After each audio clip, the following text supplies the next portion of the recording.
Hi, today I'll be showing you how to use a peak flow meter.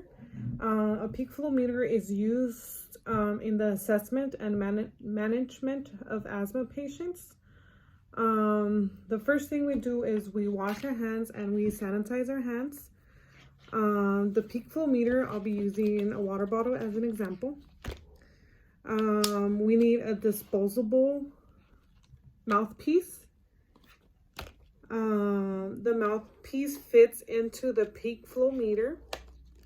Before we hand it to the patient, we need to make sure that the red line is all the way at the bottom.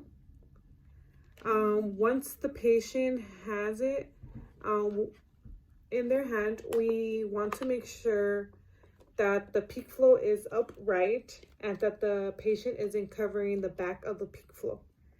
We will ask the patient to stand up. This will allow the patient to have a fuller chest capacity to make a deep breath in. The patient would take a deep breath and place the peak flow meter around their mouth, making sure it's closed right.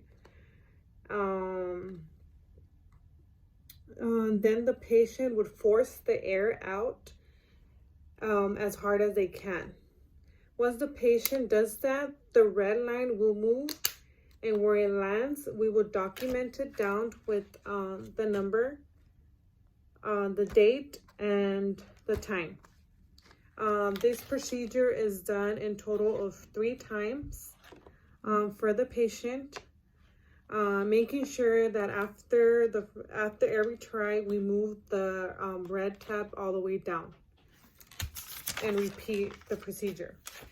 When we finish the procedure, we want to remove the disposable mouthpiece and throw it to the trash. We give our results to our physician, and we then sanitize the peak flow meter. We do that by soaking it in a 10% bleach and water solution. And this is how you do a peak flow meter procedure on a patient.